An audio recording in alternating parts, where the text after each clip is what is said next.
Parents sued me for my new house. It should go to your brother. They argued in court. I defended myself without a lawyer. When the judge heard their plan, their case collapsed. Hey everyone! Before we jump into today's video, I need your help. We've noticed the channel is losing some traction, and subscribing is one of the best ways you can support us. It's quick, free, and it helps us keep bringing you awesome content. Your support means the world. Let's keep this channel growing together. Thanks so much. Now let's start the video. All right, Reddit. So, I, 31 male, bought my first house last year after years of grinding, and somehow ended up getting sued by my own parents, who tried to legally take it from me and give it to my deadbeat brother. I'm still in disbelief that this actually happened, but here we go. Some backstory. I grew up in a middle-class suburb in Michigan. Dad, 58 male, worked as a regional manager for an office supply chain. Mom, 56 female, was an administrative assistant at a doctor's office.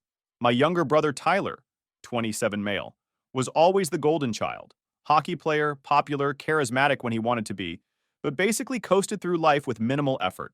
My parents always claimed they had college funds for both of us, but when I graduated, suddenly there were investment losses and medical expenses that had depleted my fund. Funny how those same issues never affected Tyler's college fund a few years later. The favoritism wasn't subtle. Throughout high school, the contrast was ridiculous.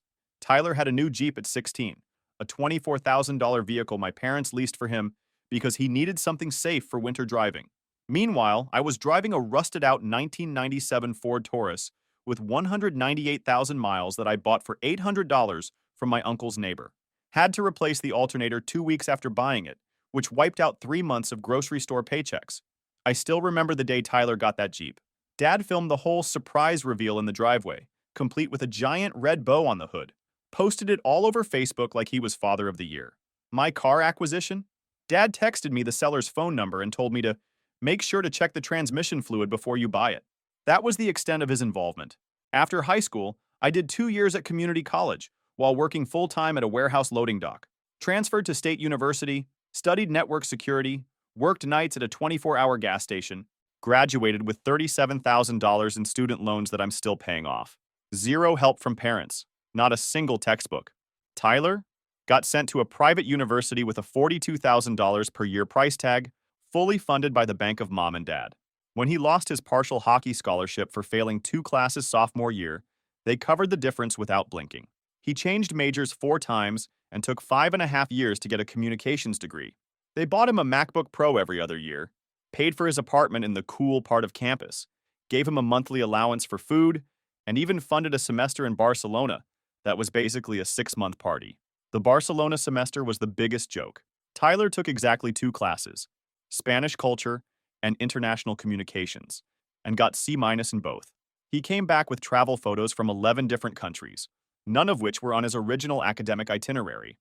Mom had his favorite shots professionally framed and hung them in the living room. During my junior year, I needed emergency dental surgery for an impacted wisdom tooth that got infected. Cost was $1,800 after insurance. I asked my parents if I could borrow some money until my next paycheck. Mom suggested I ask around for payment plans because their budget was tight. 2 weeks later, Tyler posted Instagram photos of his spring break trip, paid for by guess who? My best friend Kevin has witnessed this shit since middle school. We met in 7th grade math class and stayed tight ever since. He went through similar family crap. His parents divorced when he was 14, and both remarried people with their own kids, basically sidelining Kevin in both households. We bonded over being the overlooked ones. He's now a mechanical engineer at an automotive company, married with a 2-year-old daughter. Kevin saw it all firsthand. He was there when I got a used TI-83 calculator off Craigslist for $40, while Tyler got the latest Apple Watch for time management. He helped me change the oil in my Taurus in 20-degree weather because I couldn't afford the $24.99 oil change special. Meanwhile, Tyler's Jeep was on a premium maintenance plan at the dealership. After college, I landed an entry-level position at a cybersecurity firm.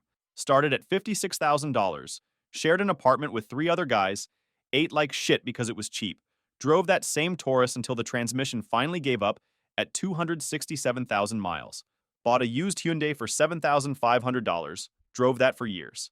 My first apartment was a 4-bedroom unit in a complex that had seen better days. My share of rent was $475 plus utilities. I slept with a box fan by my bed 6 months of the year. Roaches were a regular feature, but it was what I could afford while paying off student loans and trying to build savings. The day I drove off the used car lot in my Hyundai Elantra with 87,000 miles on it, Tyler was posting photos of his latest business meeting at a golf resort.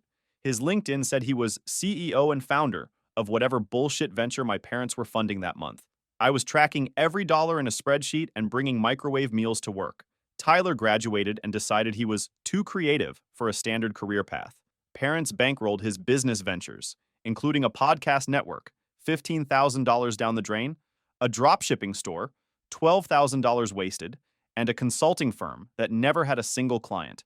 When all that failed, Dad pulled strings with a college buddy and got Tyler a marketing coordinator position at a local brewery. Entry-level job, but somehow he immediately had a company laptop and expense account. During this time, I was putting in 60-hour weeks, going to night classes for security certifications, and building my professional network the hard way. Every promotion I got was because I outworked everyone else. No connections, no handouts, just pure grinding. I started with basic break-fix IT work, moved to network administration, then specialized in security. Each move came with added responsibility and better pay, but also meant learning new skills on my own time and dime. I lived like a college student for years after graduation.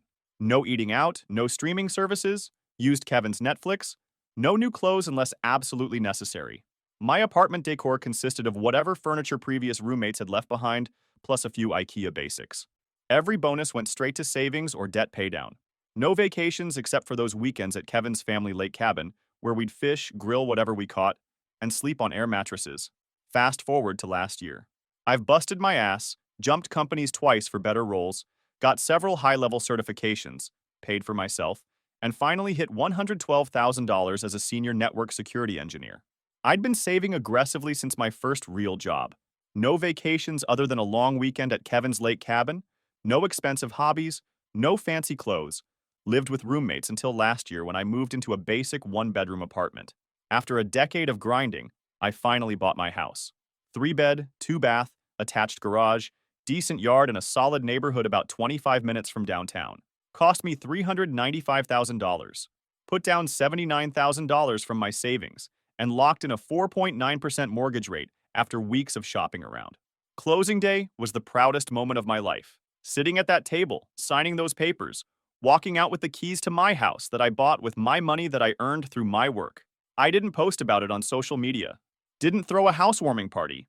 Just quietly moved my stuff over the weekend with Kevin's help.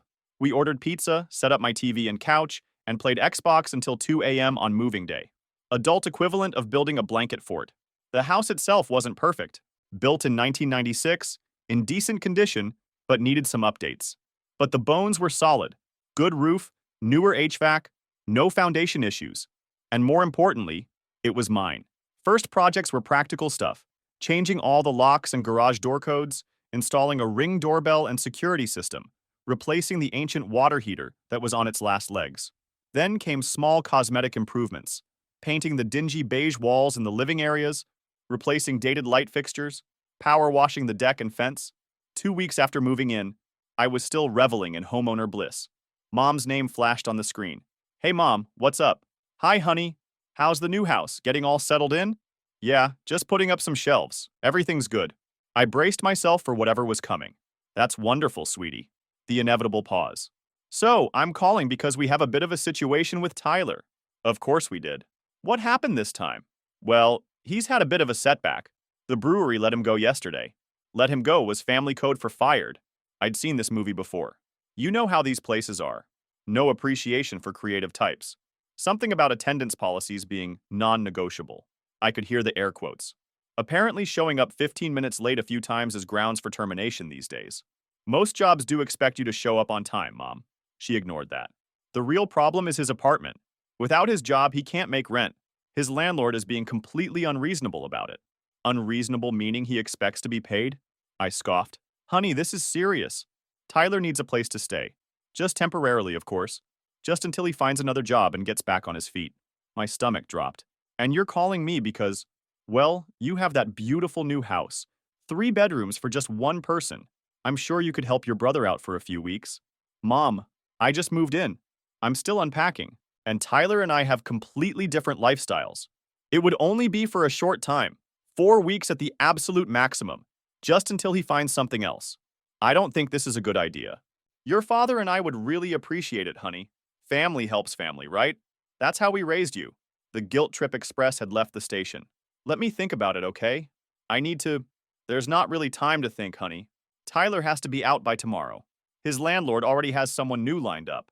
We'd let him stay here, but you know your father's back isn't good, and we converted Tyler's old room to your father's home office. I'll call you back, I said, and hung up. I immediately called Kevin. My brother got fired again, I said without preamble. Let me guess, Mom called asking for cash? Worse, they want him to move in with me. The snort was audible even over the store announcements in the background. Please tell me you laughed and hung up. They're saying it's just for a few weeks. Dude, number absolutely not. Have you forgotten the PlayStation incident of 2018? I winced. Tyler had borrowed my PlayStation 4 for just a weekend and returned it 3 months later with 2 broken controllers. It's different now. I own the house. I can set boundaries. And how exactly are you planning to enforce those boundaries? You gonna change the locks when he inevitably overstays? He's family, Kev. Bro, I love you, but you're being an idiot. This has disaster written all over it. I'm talking about Titanic meets Hindenburg levels of disaster. I'll think about it. No, you won't. You'll cave because your mom used the magic family guilt words, and then you'll call me in 3 weeks when Tyler has taken over your living room and eaten everything in your fridge. You're exaggerating. I'm being realistic. Your family has a PhD in taking advantage of you. After we hung up, my phone immediately rang again. Dad this time. Son, your mother tells me you're hesitating about helping your brother.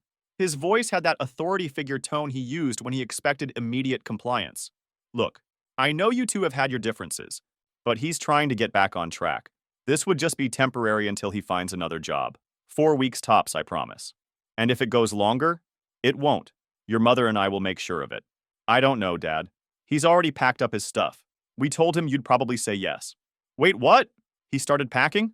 We knew you'd do the right thing. You always do. And there it was. The backhanded compliment that doubled as emotional manipulation. Fine, I said, already regretting it. But 4 weeks maximum. If he doesn't have a job and his own place by then, he's out. An hour later, my doorbell rang. It wasn't just Tyler, it was the entire family. Mom, Dad, Tyler, and a car full of his stuff. The moving committee had arrived. Tyler grinned as I opened the door. Hey bro, thanks for the save. This place looks sick. Behind him, Mom beamed like this was some heartwarming family reunion. Dad was already unloading suitcases from the trunk. Tyler pushed past me into the house, immediately checking out the space. Sweet setup. The TV's a bit small, but we can fix that. Which room's mine? I stood there, keys in hand, already sensing the avalanche of regret heading my way. Within 20 minutes, Tyler had commandeered the second largest bedroom, connected his gaming PC to my internet, and was sprawled on my couch scrolling through his phone. Mom was rearranging my kitchen cabinets to make space for Tyler's things, and Dad was offering unsolicited advice about my lawn care routine. When they finally left, Tyler immediately ordered pizza on my account, claiming he'd pay me back when his final check cleared. I texted Kevin a picture of the chaos that happened in my house in less than an hour. His response was immediate. The Titanic has left the dock. I'll prepare the lifeboat and the I told you so speech. Maybe we should start a betting pool on how long before he brings home a random Tinder date and uses your bed. Anyways, the first week after Tyler moved in was actually decent. Tyler helped unpack some boxes, assembled a bookshelf, and seemed genuinely appreciative. That lasted exactly 9 days. I had the guest bedroom set up with a queen bed, dresser, nightstand, and desk. Made space in the kitchen cabinets and fridge for his food. Gave him a spare house key. Basically treated him like an adult roommate. By week 2, Tyler started acting like he owned the place. Leaving dishes in the sink, inviting friends over without asking, taking over the living room with his gaming setup. He'd blast music at 1 a.m., eat food I'd bought without replacing it, and leave wet towels on my new bathroom floor. The first time I came home to find 3 strangers in my living room playing my Xbox, I was caught off guard. Tyler introduced them as the guys, like I should know who they were. They had ordered pizza and left the empty boxes on my coffee table. One guy had his feet up on my couch with his shoes on. Tyler acted like this was completely normal. I tried talking to him reasonably, established some basic house rules. He nodded along, then completely ignored everything we discussed. When I'd confront him, he'd always have an excuse or say I was being uptight and acting like Dad. Talking to Kevin about it over lunch one day, he warned me that Tyler was establishing residency and could become a legal nightmare to remove if I let this continue. I brushed it off, thinking that sounded paranoid. My brother might be a mooch, but he wouldn't go that far. I was wrong. 1 month turned into 2. No job, no apartment hunting, just Tyler playing video games all day while I worked, then going out with his friends at night. My parents started dropping by unannounced to check on Tyler, but really to scope out my house. They'd make comments like, Tyler's room is a bit small for a long-term setup. It was the second largest bedroom. Or, you should let Tyler set up his gaming station in the living room since he's home all day. Dad would walk around inspecting things, pointing out minor flaws like he was doing me a favor. These gutters need cleaning. Your lawn service missed a spot. This garage door opener sounds like it needs maintenance. Never offering to help, just cataloging imperfections in my home.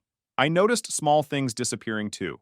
A pair of wireless earbuds, a portable phone charger, my PlayStation controller, a jacket.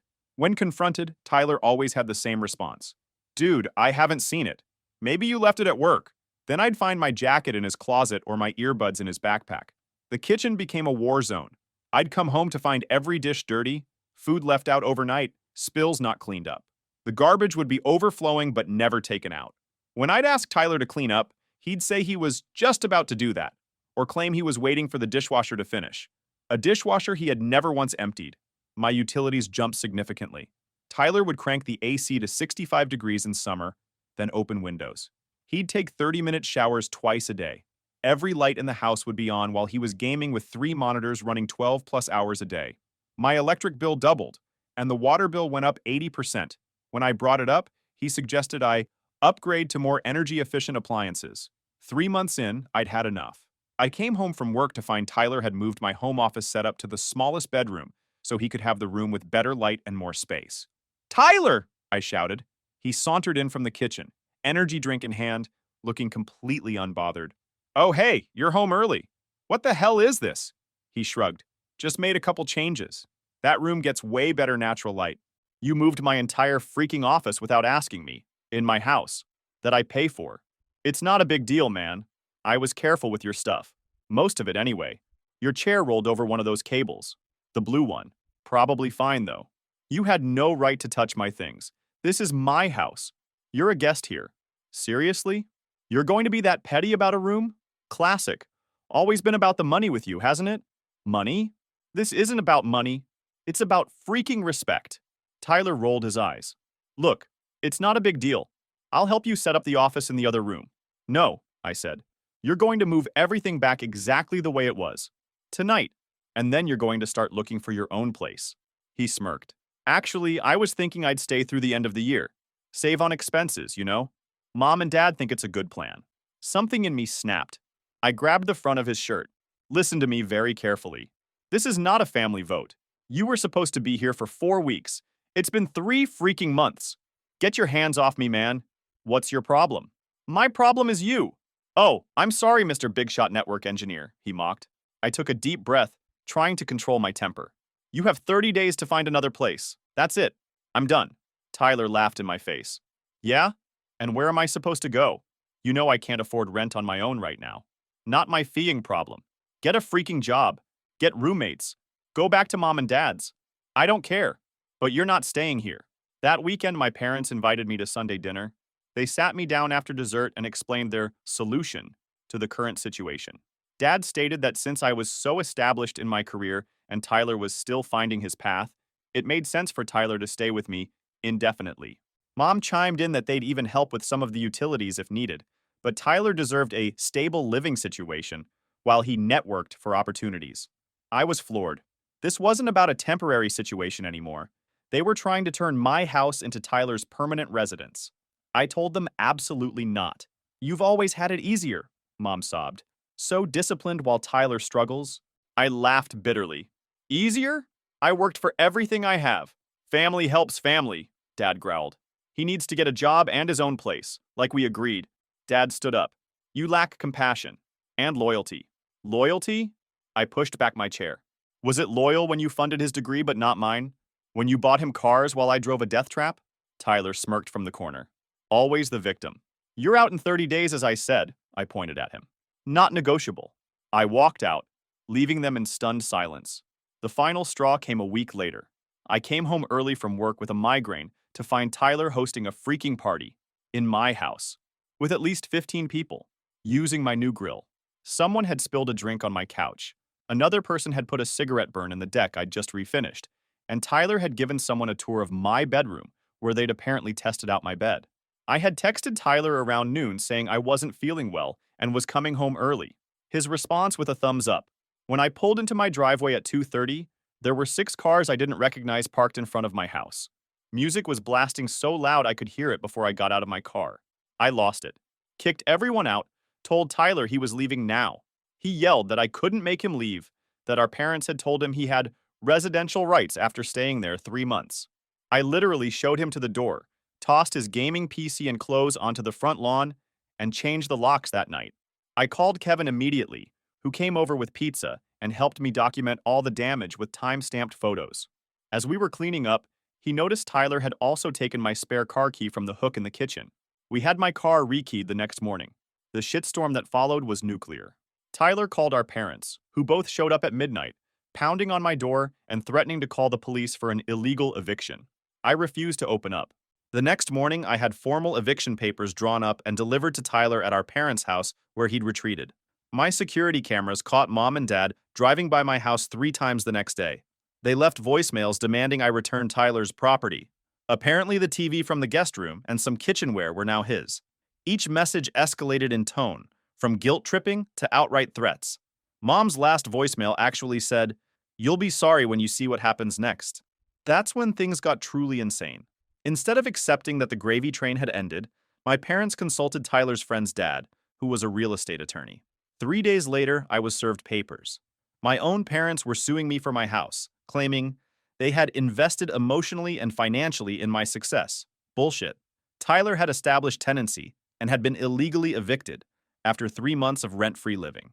I had a moral obligation to provide for family in need. Tyler's mental health struggles, news to me, required a stable living environment. I was financially capable of purchasing another home. Most insanely, they were demanding the deed be transferred to Tyler, while I continued paying the mortgage for at least 1 year until Tyler could establish sufficient credit. The lawsuit document was 27 pages of delusional entitlement, dressed up in legal language. One section detailed all the contributions my parents had made to my success, including providing nutrition during formative years. They fed me as a child. Congratulations. And emotional support during educational advancement. They occasionally asked how school was going. The document claimed these constituted an implicit investment in my future earnings and assets. Another section outlined Tyler's supposed contributions to my property, including consultation on interior design. He suggested I get a bigger TV and landscape improvements. He once mowed the lawn when I had a work emergency. According to their filing, these minor tasks constituted sweat equity in my home. The most absurd part was their request for relief. Not only did they want me to sign over my house to Tyler and continue paying the mortgage, but they also requested I pay $15,000 for Tyler's emotional distress caused by the traumatic eviction process and cover all their legal fees. Kevin came over the night I got served and was absolutely floored. He put me in touch with his brother-in-law, Scott, who worked at a law firm specializing in property disputes. Scott reviewed the lawsuit and actually laughed out loud at parts of it. He called it the most frivolous property claim I've seen in 15 years of practice and assured me any judge would throw it out immediately. He offered to represent me at a reduced rate, but warned that even with the discount, legal fees could run $5,000 to $8,000 given the need to prepare formal responses, attend hearings, etc. Against Scott's advice, I decided to represent myself. The case was so absurd, and I had all the documentation needed to prove I purchased the house entirely with my own money. Plus, hiring a lawyer would cost thousands I didn't want to spend on this bullshit. Scott helped me prepare anyway, walking me through what to expect in court and how to organize my evidence. We spent 3 evenings at his office going through documents, preparing my statement, and practicing responses to likely questions. For the next month, the family harassment was relentless. Tyler started telling mutual friends I had stolen his inheritance and always got preferential treatment growing up, literally the opposite of reality. My parents called my extended family, spinning a story about how I had promised Tyler could live with me long-term, and then cruelly threw him out, without warning. Old family friends started reaching out with concerned messages. My high school baseball coach called to ask if everything was okay, saying he'd heard I was going through some troubles. My mother's cousin sent me a long email about the importance of family, complete with Bible verses about brotherly love. My parents had launched a full PR campaign against me. My uncle Dave, Dad's brother, reached out to tell me my parents had asked to borrow money from him to cover their legal fees, claiming I had mental health issues and was acting irrationally. Thankfully, Dave had always seen through their favoritism and declined. The court date arrived 6 weeks later. I showed up in my best suit, carrying a binder of documents organized with tabs, mortgage paperwork, bank statements showing the down payment came solely from my account, text messages with Tyler and my parents clearly stating the living arrangement was temporary, photos of the damage from Tyler's party, everything. My parents and Tyler arrived together in matching blue outfits, like some kind of weird family law firm commercial. Tyler had even slicked his hair back and was carrying a leather portfolio that I'm pretty sure was empty. My mom was already dabbing at her eyes with a tissue before we even entered the courtroom. Their lawyer presented their case first. It was a masterclass in emotional manipulation and legal stretching. He showed family photos spanning decades, trying to establish the close family bond. He presented a verbal contract theory where my agreement to let Tyler stay translated to some kind of ownership promise. He presented a narrative where I had supposedly promised Tyler could always have a home with me, twisting my reluctant agreement to a temporary stay into some sort of lifetime housing guarantee. When my turn came, I simply presented the facts. Mortgage solely in my name. All payments from my personal funds. Text messages proving the temporary nature of the arrangement. Documentation of Tyler's unemployment and pattern of financial dependence. Photos of the property damage from his unauthorized party. I began by establishing the timeline. When I purchased the house, when Tyler moved in, the agreed-upon temporary nature of the arrangement. I presented text messages between Tyler and me where he explicitly acknowledged the stay was just until I find my own place and appreciate you helping me out for a few weeks, bro. I submitted financial records showing I had made every mortgage payment, paid all utility bills, and funded all home repairs and improvements myself. While Tyler had never contributed a single dollar to household expenses, despite living there rent-free for 3 months. The photos of damage from the party were particularly effective. The wine-stained couch, cigarette burn on the deck, scratched hardwood floors where someone had moved furniture, all time stamped and clearly documented. I included repair estimates for each item. The judge asked some pointed questions. Mr. Tyler, what financial contribution have you made to this property? Tyler stammered about sweat equity from assembling a bookshelf. Did you contribute to the down payment or any mortgage payments? Mom tried to argue they had contributed to my success by raising me, which the judge quickly shut down. And you're requesting that your elder son not only transfer his property to your younger son, but continue making mortgage payments for a home he would no longer own. Dad actually said yes, explaining it was the fair family solution.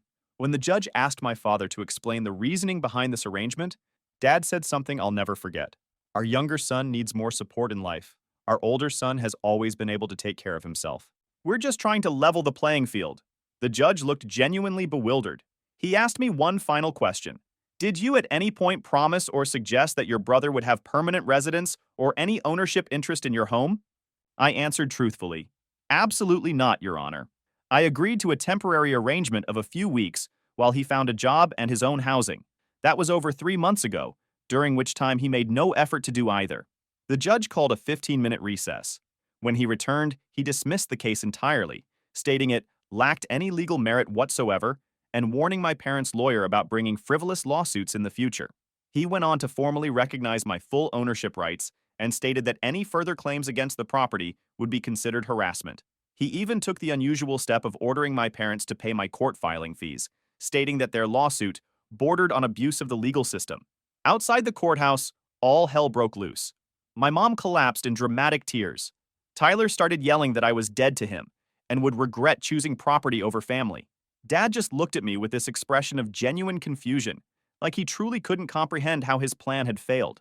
Mom's performance was Oscar-worthy. Tyler stood over her, alternating between comforting her and glaring at me with pure hatred. Dad approached me as I was walking to my car. "This isn't how I raised you," he said, his voice full of disappointment, as if I were the one who had just tried to legally steal someone's house. Family is supposed to take care of each other. I just walked away, blocked their numbers that night, installed a comprehensive security system the next day, with cameras covering every approach to my house.